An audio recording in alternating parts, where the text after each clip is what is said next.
ओम सर्वधर्मस्थापकस्त्वं सर्वधर्मस्वरूपकः आचार्याणां महाचार्यो रामकृष्णाय ते नमः। यथाग्निर्दाहिका शक्ति रामकृष्णस्थिता हेया सर्वविद्यास्वरूपां तां शारदां प्रणमाम्यहम्। परतत्त्वे सदा लीनो रामकृष्ण समाज्ञया यो धर्मस्थापनरतो वीरेशं तं नमाम्यहं। वीरेशं तं नमाम्यहम। भगवान श्री रामकृष्ण देव जगत जननी माँ शारदा जी और स्वामी जी को प्रणाम अर्पित करता हूँ। मेरे गुरुदेव पूजनीय स्वामी भूतेशानंद जी महाराज को प्रणाम मेरा है। आपको सबका प्रणाम। पिछले बार हम लोग 18 अंतिम अध्याय चल ही रहा है। 18 अध्याय का 62वां श्लोक हम लोग शुरू किए थे, वहीं से आगे बढ़ेंगे। लेकिन एक छोटा सा भजन गाए। ये सांस सांस में सुमिरन करके बार बार बोली जाऊं। इसमें भक्त कहता है कि एवरी ब्रीथ, कोई समय खाली न जाए, which is very difficult. Only बहुत जो डिवोटीज, पुराने डिवोटीज जिनका दिन रात केवल चिंतन मनन ईश्वर के प्रति है, वही कर सकते हैं। लेकिन फिर भी ये हमारा आइडियल है कि सांस सांस में सुमिरन करके बार बार बलि जाऊं। सांस सांस में सुमिरन करके बार बार बलि जाऊं। सांस सांस में सुमिरन करके बार बार बलि जाऊं। तुम बिन मेरो कोई न भगवन, तुम बिन मेरो कोई न भगवन, जिसको मैं अपनाऊं। सांस सांस में सुमिरन करके बार बार बलि जाऊं। उठत बैठत तुम्हें आराधूं, 8 प्रहर गुण गाऊं। उठत बैठत तुम्हें आराधूं, 8 प्रहर गुण गाऊं। ओम ओम की मधुर ध्वनि में, ओम ओम की मधुर ध्वनि में अंदर ही खो जाऊं। सांस सांस में सुमिरन करके बार बार बलि जाऊं। तुम ठाकुर तुम साहिब मेरो, तुमरे हुक्म चलाऊं। तुम ठाकुर तुम साहिब मेरो, तुमरे हुक्म चलाऊं। हे भगवन मैं तेरो तेरो, हे भगवन मैं तेरो तेरो, चरण शरण सुख पाऊं। सांस सांस में सुमिरन करके बार बार बलि जाऊं।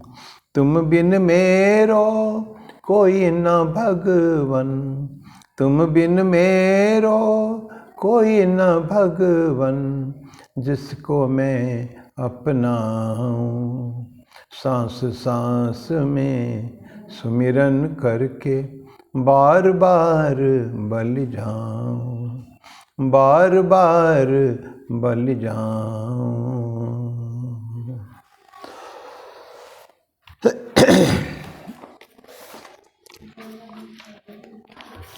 तुम पढ़ रहे थे, तमेव शरणं गच्छ सर्वभावेन भारत, तत्प्रसादात् पराम शांतिम स्थानम प्राप्स्यसि शाश्वतम। ये भारत, तो सब प्रकार से उसी ईश्वर के शरण में जा। भगवान कृष्ण अपने लिए कह रहे हैं, लेकिन उसको बोलते हैं वही शरण ईश्वर है। तमें किसे इससे पहले बोल चुके हैं। इससे पहले जो श्लोक था उससे बोला जा चुका उसके बारे में कि ईश्वर सर्वभूतानां हृदय से अर्जुन तिष्ठति, भ्रामयन सर्वभूतानि यंत्रारूढ़ानि माया, उसको पढ़ चुके थे हम लोग। तो वही ईश्वर, तमेव तम एव, उन्हीं को ही ये जो ही वेयर लगाए तो nowhere else you will divert, उसी ईश्वर को जो सबके घट घट में कण कण में जो बैठ रहे हैं, ऐसे ईश्वर के शरण में तुम जाओ। तो यहाँ शरणागति की बात है ये। तो सब प्रकार से उसी ईश्वर के शरण में जा, उसकी कृपा से तो परम शांति तथा शाश्वत स्थान अर्थात नित्य परम धाम को प्राप्त होगा। तो ये हम लोग पढ़ रहे थे 62वां में, और उसमें ये पढ़े थे हम लोगों ने कि जीवात्मन के बारे में। जीवात्मन और परमात्मन ये दोनों सत्ता एक ही है। जीवात्मन केवल एक छोटा सा पोर्शन है, उनका रिलेशन है। और रिलेशन क्या है पढ़े थे कि पहली बात तो कि हम कुछ करके थोड़ा सा अगर गो बैक 2-3 कंडीशन में ईश्वर कभी भी ना, जीव का भी ईश्वर का शरणागति पाना मुश्किल है, ऐसा असंभव है। They run counter to each other. क्या क्या है में है ऐसे कि अपना शरीर उसका खुद का है। अगर जीव सोचता है ये शरीर मेरा है तो नहीं, गलत है वो। दूसरा कि वो सब काम का एजेंट है। वो जितना एक्टिविटीज़ हो रहा है कि मैं ही कर रहा हूँ, आई एम द डूअर, ये भावना भी गलत है। दैट मीन्स ये जब बोलते हैं दैट मीन्स हम लोग ईश्वर के शरण में नहीं जा रहे हैं, ईश्वर को मान नहीं रहे हैं, उनके मान्यता नहीं दे रहे हैं, क्योंकि सभी काम के कर्ता धर्ता सब कुछ ईश्वर है। वी आर जस्ट इंस्ट्रूमेंट्स, ये भावना के से हमको काम करना है। थर्ड है कि हम अपने आप को सोचने का है कि सारे कंसिक्वेंस सारे काम का, और मैं एक इम्पॉर्टेंट आदमी हूँ, I am a person of consequence. ये भावना है कि मेरे भी कुछ वो है, क्या आई महत्व है समाज संसार में। नहीं, ये it's whatever we are, it is because of ईश्वर ओनली। माइनस ईश्वर we are nothing, it's already dead body, और कुछ नहीं है। तो ये जो 3 भावनाएं हैं, ये जो रहता है दे गो अगेंस्ट दिस, क्या कहते हैं, हम जो शरणागति में जा रहे हैं, जो जीवात्मन जो परमात्मा के शरणागति जाएगा उसमें रन ये काउंटर पे है। ये अपोजिट डायरेक्शन में जा रहा है, ये नहीं हो सकता कभी भी। फिर बोलते हैं हमारा रिलेशन क्या है। जीवात्मन और परमात्मा रिलेशन ऐसे ही है जैसे हम वेव, एक सागर में, सागर और वेव, ओशन और वेव, उसका है ह्यूज ओशन, कितना बड़ा अनंत महासागर, उसमें लहरें उठते हैं। हम चर्चा की थी हम लोगों ने, बस कल रिपीट कर रहे हैं। उस महासागर के ये क्या है, वो उसका एक छोटा सा अंश मात्र है, एक बुलबुला, एक छोटा सा वेव, रिपल्स कह सकते, रिपल्स, जो हम सागर में तो नहीं उठते होंगे, सागर में तो लहरें उठते हैं। ये लेक्स में शांत जो सीट ऑफ वाटर है, बॉडी ऑफ वाटर, उसमें कभी हवा चलती है या कभी छोटा सा कंकर फेंका तो थोड़ी देर रिपल्स छोड़ता है, कंसेंट्रिक सर्कल्स ऐसा घूमता है, ऐसा घूमता है। बाकी वेव्स, वेव अगर कहे मैं हमारा इंपॉर्टेंट हूँ कि बहुत पहाड़ जैसा दिख रहा हूँ, तो ये गलत है। Wave is a part and parcel of the ocean. सागर का एक अंश मात्र है, उसका कोई अपना कोई शरीर नहीं है, अपना कुछ भी नहीं है। It is cannot stand independent, it is dependent, it is a part of the ocean, so इसका एग्जिस्टेंस अपना कुछ नहीं है। ठीक इसी तरह जीवात्मन जो है, ये भी उसका कोई अलग शरीर नहीं होता है, ये केवल एक अत्यंत सूक्ष्म से सूक्ष्म पोर्शन जो परमात्मा का, वो ऐसे ही billions and billion trillions of bodies में जितना जीव क्रिएटेड जो जितना होते हैं, सब के अंदर वो आ गया है, वो छोटे छोटे अंश लेकर आ गया। कौन? वही परमात्मा, वही आत्मा ही आई है, परमात्मा का ही जो खेल है। तो केवल हमारे कर्म के आधार पर हम अलग अलग शरीर केवल धारण कर रहे हैं, बस इतना ही फर्क है केवल। पहले हम बोले गए थे शरीर जो अंदर जो सत्ता एक ही है सब में। 3 चीज़ें, अस्थि, भांति, प्रिय, नाम और रूप, बहुत पहले चर्चा की होगी। अस्थि, भांति और प्रिय क्या सच्चित आनंद स्वरूप जो है, तीनों का अलग अलग नाम केवल है। ये सभी जीवात्मन के ये कॉमन प्रॉपर्टी है इट्स साइंस एंड आनंद इसमें है। तो फर्क क्या है एक प्राणी और दूसरे प्राणी में? फर्क क्या है? ये नाम और रूप। नाम दे दिया, ये इंसान दे दिया, ये कुत्ता दे दिया, वो घोड़ा दे दिया, गधा दे दिया, बस फर्क यही है। नाम और रूप अलग हो गया, कोई 2 पैर का, कोई 4 पैर का, कोई कुछ भी कोई पैर नहीं है, कोई हजारों पैर का, लाइक दिस। तो ये अलग अलग है, केवल नाम रूप से केवल इंसान को या लोगों को, जीवों को हम जानते हैं, अदरवाइज सत्ता एक ही है। तो जीवात्मन परमात्मा का एक सत्ता ही मात्र एक छोटा सा अंश केवल है, इसमें कोई अलग एग्जिस्टेंस नहीं है। अगर सोचते होंगे ये गलत है। दोनों ही इम्परमानेंट है, ये जीवात्मन भी इम्परमानेंट है, वो नहीं, वो कभी हमेशा रहने वाला नहीं है। कभी ना कभी वो जीवात्मन परमात्मन में मिल जाएगा। मैंने कहा हाँ, चाहे ना चाहे, क्योंकि वहीं से आया है ना, सोर्स से आया है, उसको फाइनली उससे मिलना ही है। तो उसका इम्परमानेंट वो सत्ता है, दोनों ही। जैसे वेव है, अभी विश्वनाथ स्वामी जी बोलते हैं ना, देखो विशाल पर्वत का वेव उठता है तो लगता है कि वेव रहेगा नहीं, इमीडिएटली फिर वो सागर से मिल जाता है, फिर ऊपर पीछे से पीछे कंस्टेंटली आते रहते हैं, जाते रहते हैं। तो उसका इंडिपेंडेंट कहाँ से आया? अभी कुछ सेकंड के लिए उठा, अगेन सागर से फिर मिल गया है वो। इसीलिए हमको अहंकार करने की बात ही नहीं है। ये फॉर्म्स जो है दोनों ही इम्परमानेंट है, और दोनों स्टेट ऑफ फ्लक्स, हमेशा चेंज, परिवर्तनशील है, हमेशा बदलते रहते हैं। तो ये जो एक्टिविटी, तो क्या कहेंगे, एक्टिविटीज ऑफ वेव का जो एक्टिविटीज एक्चुअली ओशन का एक्टिविटी है, वो समंदर ही ऊपर उठता है, समंदर ही नीचे फिर चला जाता है। ये तो हमको दिखता है, केवल जो थोड़ी देर के लिए उठता है उसको हम वेव कहते हैं, हम इसको। ठीक इस तरह का जीवात्मन कभी अलग सत्ता नहीं थी। आत्मन जो है तो बाद में केवल एक शरीर धारण करके आत्मा जो रहती है अभी उस शरीर में। जब वो शरीर नाश हो जाएगा एवं उसकी मुक्ति हो जाएगी, एमांसिपेशन, मोक्ष हो जाएगा, तो फिर उसके बाद वो फिर जीवात्मन नहीं रहेगी बस। तो कभी पहले थी नहीं, बाद में नहीं रहेगी, पर सम टाइम ये केवल मिड फेज है जिसमें वो हमको दिखा है। तो ऐसे ये सारे तो इंडिपेंडेंट, इसमें कुछ नहीं है, ये हम बात कर रहे थे। तो हमको क्या करना पड़ेगा कि हम सत्य है, सत्य क्या है कि हमको कभी ना कभी ईश्वर में मिलना पड़ेगा, लॉर्ड में, ईश्वर में हमको मिलना पड़ेगा, और जो मिलेगा उसको शांति है। ये एक प्रिंसिपल है, जो ईश्वर के शरण में जाएगा, कर्ता के शरण में जाएगा, उसको शांति मिलेगी हमेशा। तो जैसे उदाहरण दे रहे हैं, कैसे हम जानते सभी, हमारे छोटपन से जो पढ़े हैं, पांडव और ब्रदर्स को देखिए। दुर्योधन के पास आए, क्या नाम है, गुरु द्रोणाचार्य के पास पांडव भी पढ़े, ये कौरव भी पढ़े। 100 भाई वो थे, ये भाई ये थे, लेकिन दोनों के संस्कार में बिल्कुल अलग है। तो पांडव ब्रदर्स, 5 पांडव, उनकी माँ कुंती, द्रौपदी, ये सब, विदुर, ये सब के सब भगवान कृष्ण में जाके शरण लिए थे। हम जान नहीं है सो विदुर कितना भक्त था। भगवान कृष्ण राज्यसभा में, जो कैकुरु राज्यसभा में गए हैं, वो प्रपोजल लेकर, अंतिम प्रपोजल युद्ध से पहले, कि इनको कम से कम 5 गांव तो दे दीजिए महाराज। धृतराष्ट्र को विनती कर रहे हैं कि पूरा ठीक है, आधा राज्य न दिया, लेकिन दुर्योधन को बोलिए कि 5 गांव तो देगा, उसके 5 गांव का नामकरण लेते हैं, कौन कौन सा गांव दे देंगे, बस वो खुशी रहेगा, उसमें 5 गांव में रह जाएंगे।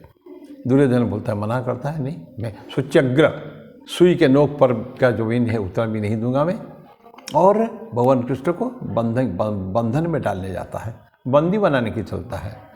वो समझता नहीं भगवान कृष्ण क्या है, जानता है। It's not that Duryodhan doesn't know, क्योंकि दुर्योधन बाद में कहता है एक बार, जानामि धर्मम न च में प्रवृत्ति, माने पांडव गीता में है वो। वही दुर्योधन एक्सेप्ट कर रहा है, मैं धर्म क्या जानता हूँ, लेकिन उसे प्रवृत्ति नहीं होती है। अधर्म क्या जानता हूँ, उससे निवृत्ति नहीं होती है। जानामि धर्मम न च में प्रवृत्ति, जानामि अधर्मम न च में निवृत्ति। तो फिर दोष किसको, भगवान किसको दे रहा है? तो यह हृषिकेश ऐसा हृदय स्थित है ना, यथा नियुक्तोस्मि तथा करोमि। तुम हृदय, भगवान कोई ईश्वर का ही आता है कि पाठांतर में ईश्वर, केनापि देवेन, कोई भी एक देवता मेरे अंदर बैठा हुआ और मुझे जैसे चलाता है मैं ऐसे चलता हूँ। कभी और कहीं आता है तो या हृषिकेश, हे कृष्ण तुम ही मेरे हृदय में बैठ के मुझे घुमा रहे हो, इधर उधर घुमा रहे हो, मान लिया है, लेकिन निवृत्ति नहीं है उसको। तो ऐसे कभी भी उन्होंने, दुर्योधन ब्रदर्स कभी भी उन्होंने भगवान कृष्ण के शरण में नहीं आए हैं। धृतराष्ट्र जानते हुए भी भगवान के इंपॉर्टेंस को वो भी नहीं आ रहा है। गांधारी जरूर कई बार बोली है, यह तो धर्म ततो जय बोल के बोलती है। तो वो फिर भी कभी हो, क्योंकि पुत्र मोह तो है ही है। तो भगवान उन पुत्र दुर्योधन को सपोर्ट करती है वो। यानी वो सब कहानियाँ बहुत सारी कहानियाँ हैं। तो हम जानते हैं ये सब जितने भी है, ये जो नाम मैंने लिया, ये सारे के सारे भगवान कृष्ण को शरणागति। यहाँ तक शरणागति ये थोड़ा यहाँ के विषय नहीं है, लेकिन अंत में भगवान कृष्ण जब द्वारका चले जाने के लिए तैयार हो रहे हैं, युद्ध समाप्त हो चुका है, तो वो ये भी यज्ञ में हो चुका है। माने Yudhishthir is now as monarch, सम्राट आसीन है। तब बोलते हैं भगवान कृष्ण कुंती बुआ को, बुआ कुछ मांगो। तो कुंती क्या मांगती है कि मुझे जीवन भर में, सारा जीवन में दुख मिले केवल मेरे को। विपद संतो न शाश्वत, हमेशा के लिए परमानेंटली हमको दुख मिलता रहे। कृष्ण बोलते बुआ तो क्या मांग रही हो? लोग हमेशा खुशियाँ, आनंद, ऐश्वर्य मांगते हैं, तुम ये दुख मांगती हो? बोले हाँ, मैं जानती हूँ दुख क्या होता है, और दुख में रहते हैं तो तुम्हारी हमेशा हमको स्मरण होता है, अदरवाइज नहीं होता है। तो ये इतनी टू दिस एक्सटेंट शरणागति सब जानते हैं। तो उन्होंने फिर कितना शांति पाई। उन्होंने जो भगवान कृष्ण का शरणागति लिए हैं, कष्ट पाए हैं जीवन में फिजिकल प्रॉब्लम में कोई अंत नहीं है पांडवों को। थ्रू आउट द लाइफ भगवान कृष्ण हमेशा साथ में हैं, लेकिन फिर भी वो कष्ट पाए हैं। इसलिए हम देखते हैं युद्ध भूमि में वो भीष्म पितामह रो रहे हैं, तो उसको देखकर ये पांडव भाई पूछते ही कृष्ण को बोलते, कृष्ण, ये अंतिम समय की बात है बिल्कुल, पितामह अष्टवसुओं में से एक है, इतना महान पुरुष है, वो भी रो रहे हैं अपने मृत्यु के लिए। भगवान कृष्ण बोले नहीं, मृत्यु के लिए नहीं रो रहे हैं वो, पूछो क्यों रो रहे हैं। तो भगवान कृष्ण पूछते हैं, पांडव ब्रदर्स पूछते हैं, पितामह आप रोने का कारण क्या है? बोले कि मैं समझ नहीं पाया कृष्ण के लीला। हमेशा जो तुम्हारे साथ है, तुम लोगों के साथ है, पांडवों के साथ, पांडव को कितना कष्ट हुआ है, सारा जीवन में कष्ट पाया है, इसका मैं समझ नहीं पा रहा हूँ, इसीलिए मैं रो रहा हूँ। तो ऐसा तब ने वो भी भगवान कृष्ण, भीष्म भी बहुत बड़े डिवोटी थे।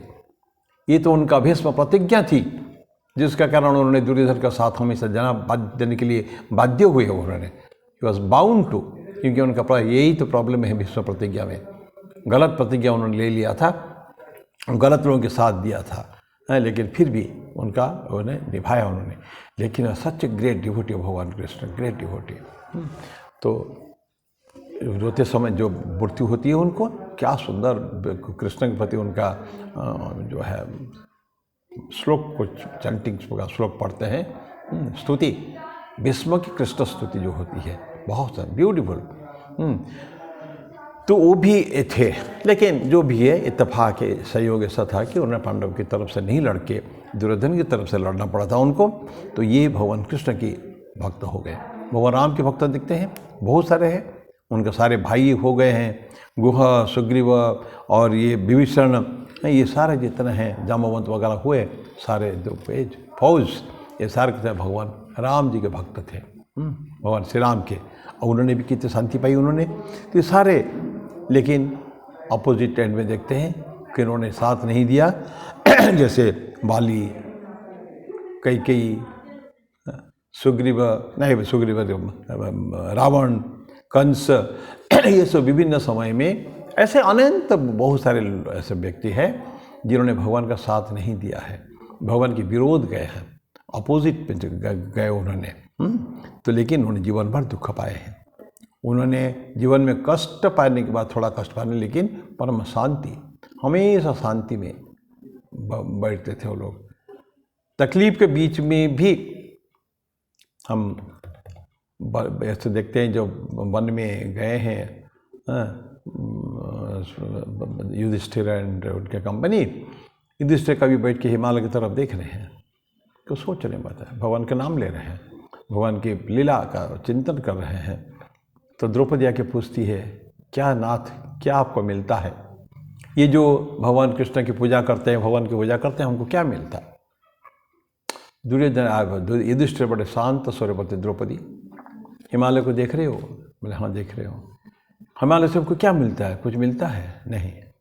लेकिन फिर भी एक अपार सौंदर्य है उसमें, एक मन को मोह लेने वाला सौंदर्य है। उसका बहुत सुंदर डिस्क्राइब करते हैं। तो हम कुछ नहीं मिलता हिमालय से हमको, लेकिन फिर भी हमको अच्छा लगता है। ईश्वर एक ऐसे ही तत्व है जो हमको क्या लाभ उसकी तो बात नहीं करेंगे, लेकिन हमको आनंद आता है उसमें।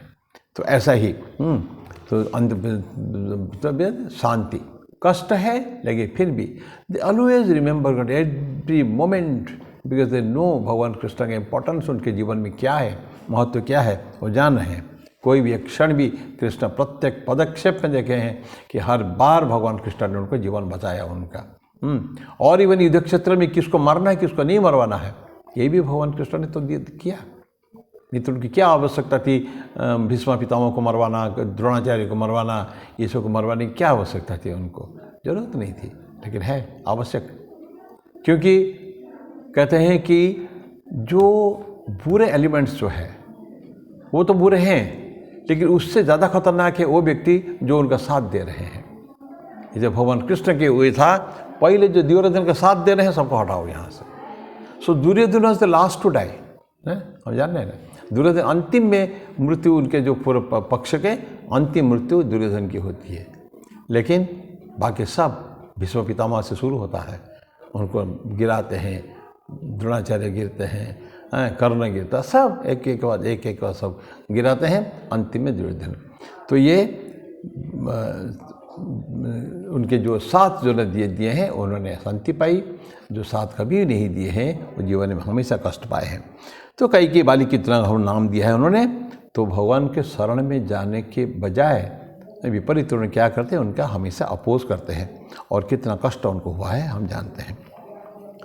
नेचर, प्रकृति में जो है कि सेटिंग, एक प्रकृति ऐसी बनी है कि हमेशा जो स्पिरिचुअल ग्रोथ के लिए फ़ायदेमंद है अगर प्रकृति को साथ में रहेंगे।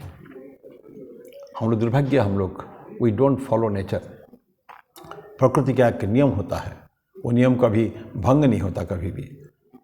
सूर्य का उदय होना एग्जैक्टली टाइम पे, चिड़ियों का चहचहाना वो एग्जैक्ट टाइम पे, सब कुछ, उन्हें कभी भी ये नहीं फर्क पड़ता। कोई चिड़िया अभी नहीं कहेगा कि मैं बहुत टायर्ड हो गई थी और आज थोड़ा सा लेट उठूंगी और मेरा जो चित्कार करना जो है, चहचहाना थोड़ा बाद में, ऐसा कभी नहीं होता है कभी। तो हर चीज़ एवरीथिंग, सब कुछ नियम के हिसाब से होता है। तो हमको भी अगर उसी नियम को माने, आध्यात्मिक साधक क्या है, there are certain rules and regulations, आगे पढ़ेंगे हम लोग। क्या है सर्टेन डूज एंड डोंट्स। ये जो आध्यात्मिक साधना जो होता है, कुछ कृत्य, कुछ करणीय, कुछ अकरणीय, कुछ विधि, कुछ निषेध, ये बात हमको बोल दी जाती है। बस खत्म हो गया। हम अगर एग्जैक्ट ठीक जो करना चाहिए उसको अगर मान के चलें, फिर जीवन में हमको कोई कष्ट नहीं है। तो ये प्रकृति को हमेशा प्रकृति के साथ तालमेल रख के ही हमको चलने की आवश्यकता है, अदरवाइज मामला बिगड़ सकता है।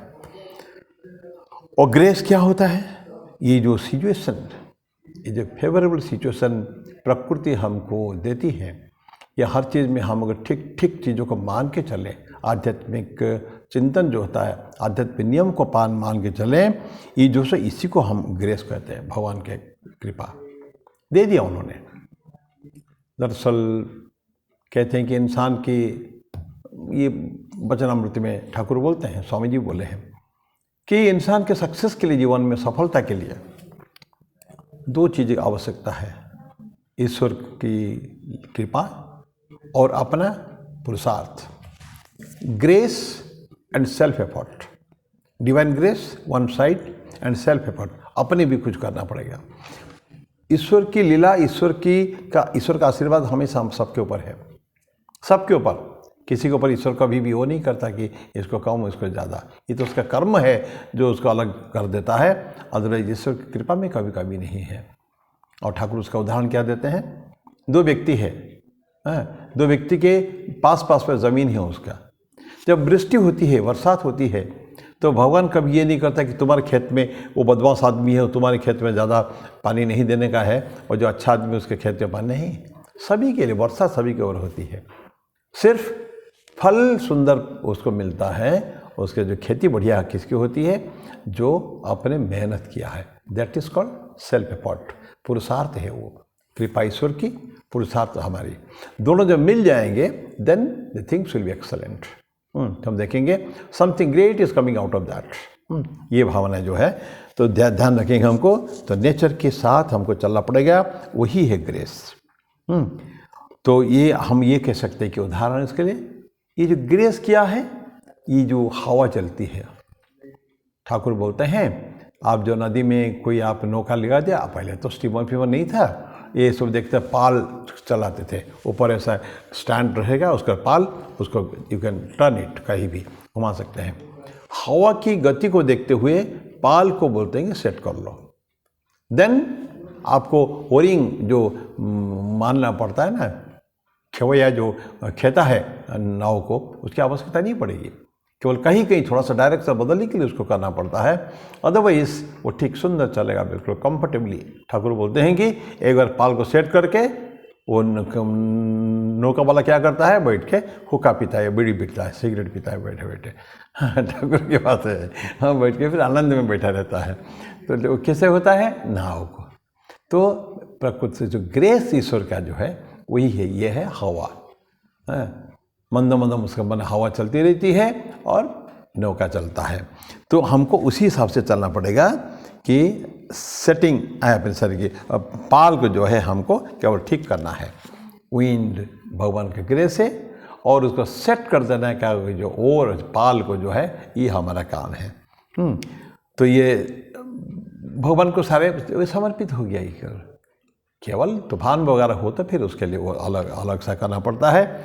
तो जो सेलर, प्रूडेंट सेलर जो होते हैं, जो अच्छे नौका चलाने वाले होते हैं, वो ठीक देखते हैं किस दिशा में हमको जाने का है, और का डेस्टिनेशन में ठीक ठीक चलता है।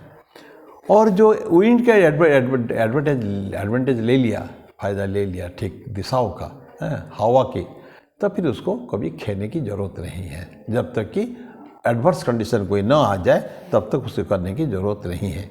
तो भगवान ठीक उसी तरह का है, जो भगवान के शरण में जाएगा उसको जीवन में सफ़र करने की, गलत चीज़ें देखने की, दिशा दशा देखने की आवश्यकता उसको नहीं है। कभी नॉर्मली वो ठीक रास्ते में चलेगा। केवल कर्म के आधार पर कभी कभी कष्ट हो सकता है, ऐसा नहीं है।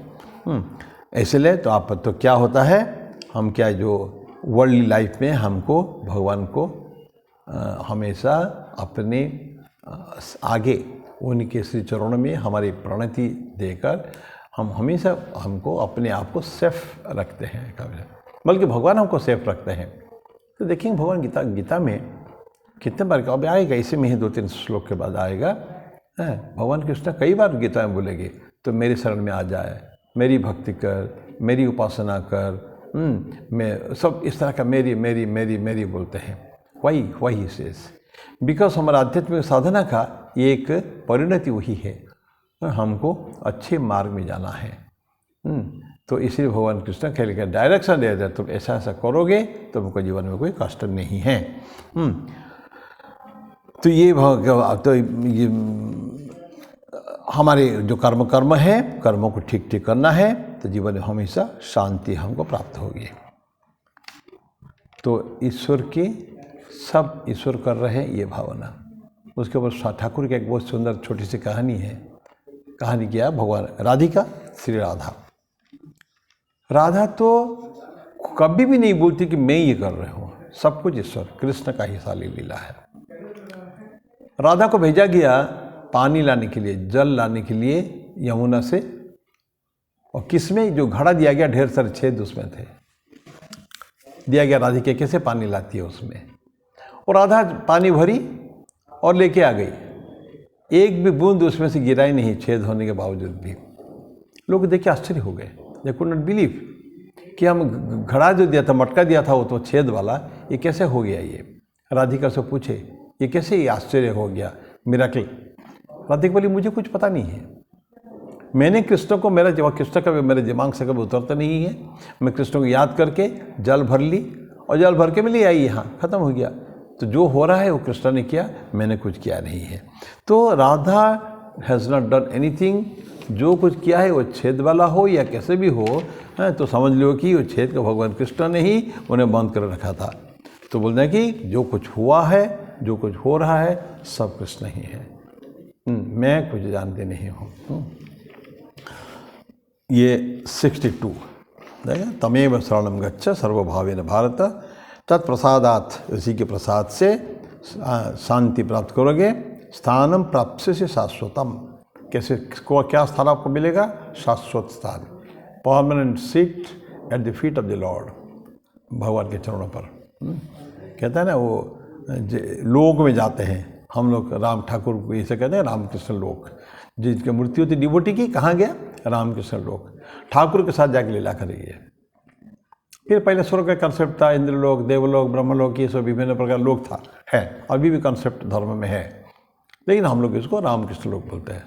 दैट मीन्स सानिध्य, उनका सानिध्य प्राप्त करने का, ठीक है। तो जो उनके शरणागति में जाएगा वो उन्हीं के साथ जाके लीला करेगा, बस ये बात है। अब 63वां, भगवान 63वां करीब कमिंग टू द एंड मतलब अभी 15 श्लोक बाकी है। बोलने के बाद भगवान कृष्ण कहते थे, इति ते ज्ञानम आख्यातम गुह्यतरम मया विमृश्य तत् अशेषेण यथेच्छसे तथा कुरु। हिंदी में पढ़ दूँ, इस प्रकार तुझसे मैंने ये गोपनीय से भी गोपनीय ज्ञान कहा है, अब इसको पूर्णतः विचार कर, तो जैसे चाहता वैसे ही कर। विमृश्य, विमर्श करता ना, विचार विमर्श करता ना, हम सब अच्छी तरह चिंतन कर लिया उसके ऊपर क्या करना है। तो विमृश्य एतत्, इसको, ये जो मैंने बोला, क्या बोला मैंने? इति ते ज्ञानम आख्यातम, ज्ञान जो बोला तो मैंने क्या बोला, किस तरह ज्ञान है?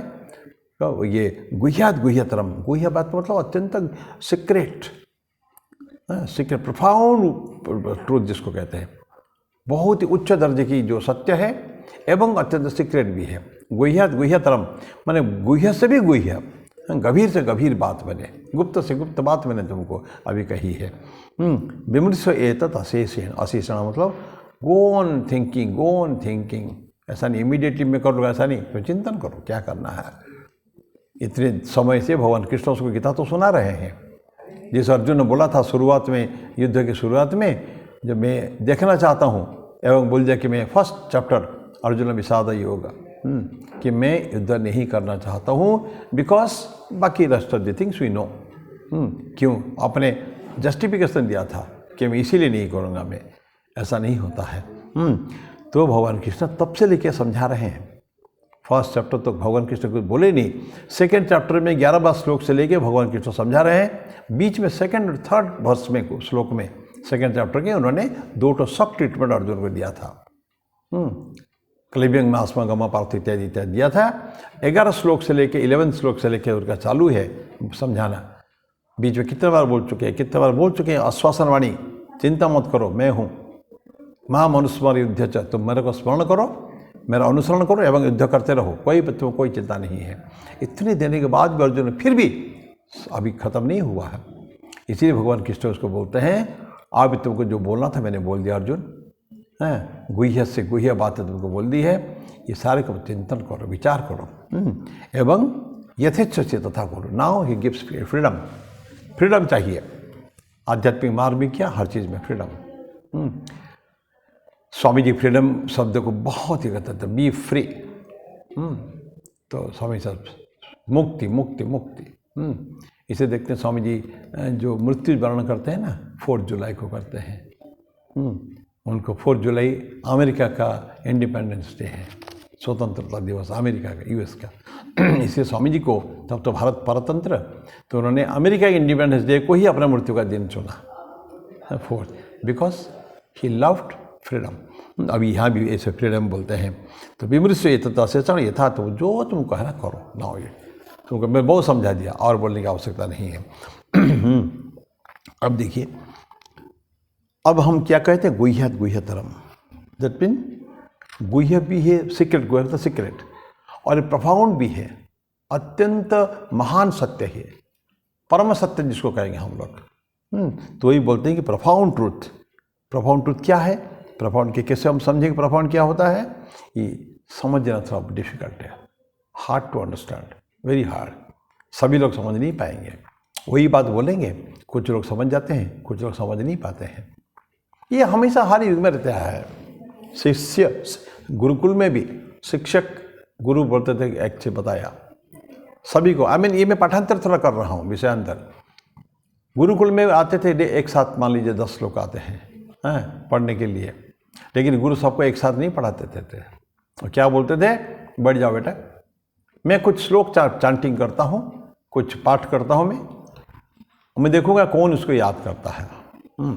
तो लंबे श्लोक बोले, काफ़ी लंबा समय, और जो बहुत ब्रिलियंट, और उस समय तो एकदम प्योर है ना वो, तब ना तो मोबाइल देखे होंगे, ना कभी किसी से मिलजुले मिले होंगे, ना किसी गलिया से किसी से की होगी।